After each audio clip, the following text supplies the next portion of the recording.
Hello again everybody, it's Wolf here in the studio.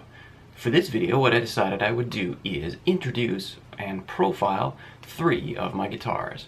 This is Team Blue. Actually I have a couple other blue guitars, but here are three of my very favorite blue guitars. I'm going to start off with this Schecter Pro Gauge series. This is a Telecaster type. You can see it's got a typical 6-saddle Telecaster bridge. I like the 6 saddles for individual intonation. It's got Seymour Duncan single coil pickups. Their sound is modeled after a 1954 Telecaster. The Schecter Pro Gauge series is manufactured in Japan for Schecter Japan. I say for Schecter Japan and not by Schecter Japan because, according to my research, this could have been farmed out to any number of different companies. With this oil finish, I have a strong suspicion that it was actually farmed out to Devisor guitars in Matsumoto. I have quite a few Devisor guitars. There are a few other telltale signs like the bone nut and the very handmade feel of some of the contours. The treatment to the fret edges is mine. For the tone demonstrations today, I will be using a custom simulation of a UK type amp with a 212 cabinet, some hall reverb, no other effects. This is going through a Zoom G3N, and I will be putting through the discrete audio tracked to my computer. I'll be doing very simple demonstrations, all clean. A little bit of simulated amp fuzz. There will be some simple strums of bar chords, then a bar chorded sequence, then a scale played softly, and then a scale picked hard.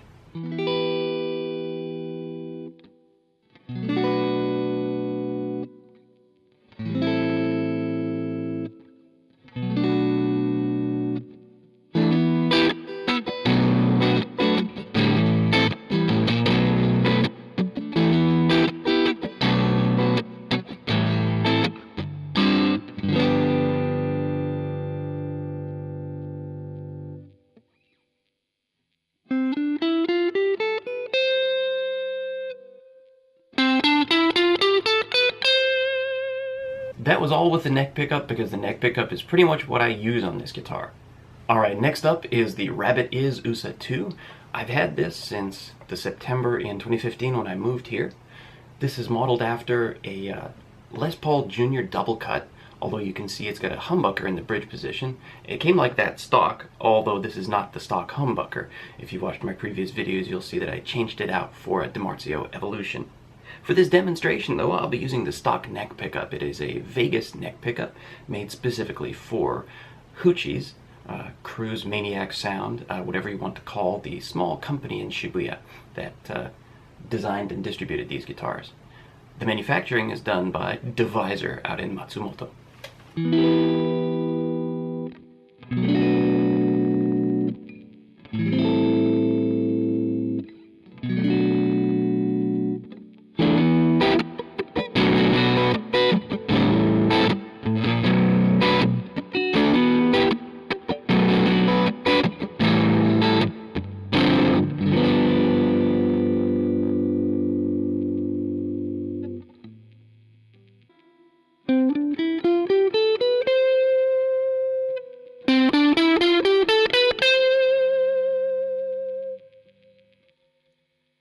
What the heck, for fun, let's hear what the Evolution sounds like clean.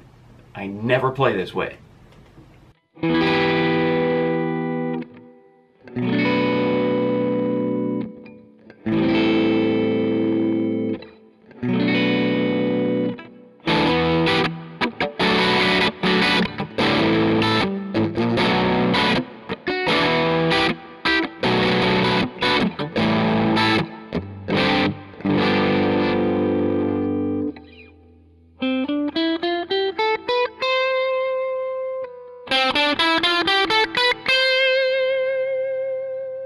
And here is a Momose MC2.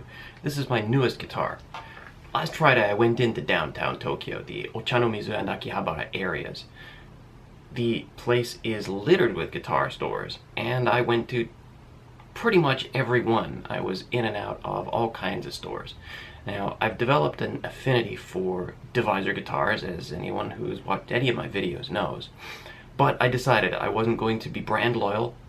I'm not endorsed or anything. I was just going to go look at every guitar and see if I could find a beautiful Stratocaster type guitar with a maple fingerboard that would please me in all aspects. Perfect build, great sound, great playability, and a reasonable, not too astronomical price. One constraint was I did want it to be Japanese manufactured. It didn't have to be a Japanese brand. I was going to look at Fender Japan too. A very important thing to me is the neck joint. I didn't want to use the neck joint as a pick holder or a business card holder. That can be a problem with mass-produced guitars of this type. When they are mass-produced, the necks are milled and the bodies are milled, and they're made to such a spec that any neck will fit on any body. It's easier to just crank out the guitars and assemble them that way. These are made a little bit differently. Specific neck, specific body, and they are made the neck is made just a little bit too large to fit into the pocket's made a little bit too small, and then they are adjusted and adjusted until it just fits. I've actually had the neck off on my other Momose Strat type guitar once. I had to take it off to inspect the pickups. There was a wiring issue.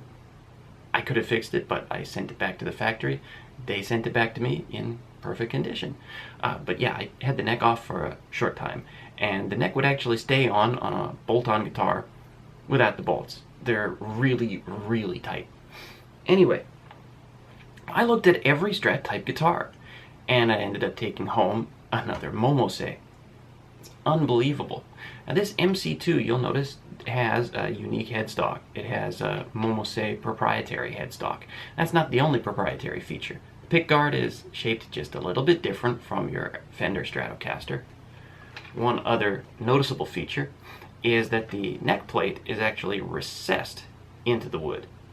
A few other things to note: it's a two-piece ash body with a lacquer finish, and then the fingerboard is actually bound in maple. You can barely tell, but what that does is eliminate any sort of fret tang, sprout, or anything like that. Well, it eliminates it as long as I'm in this climate. If I tried to take this back to Alberta in the winter, who knows what would happen. Even a guitar like this could get fret sprout. If your fret sprout, take it to your technician, or risk filing your fret ends yourself. Anyways, on with the sound demonstration. Sound is one of the reasons I fell in love with this guitar, not just the looks.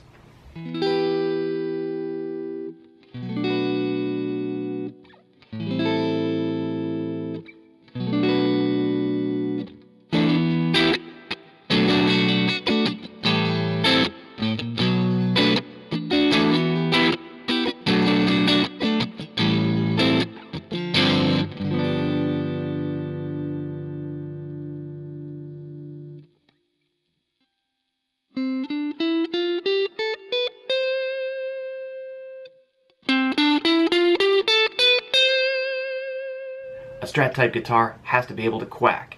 Here's quacking in the position that uses the neck and middle pickups.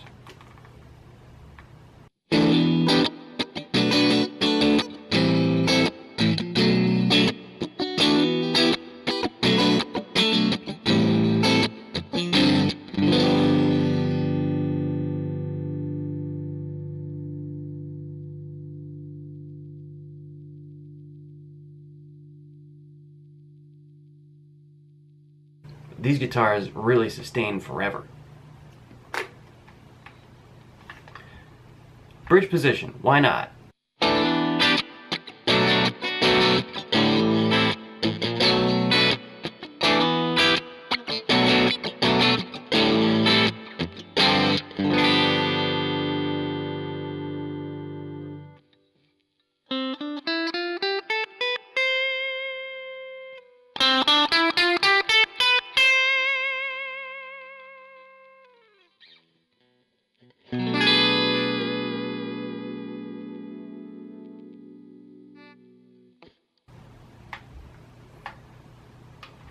There's Team Blue. Now here's some footage of my most recent studio recordings.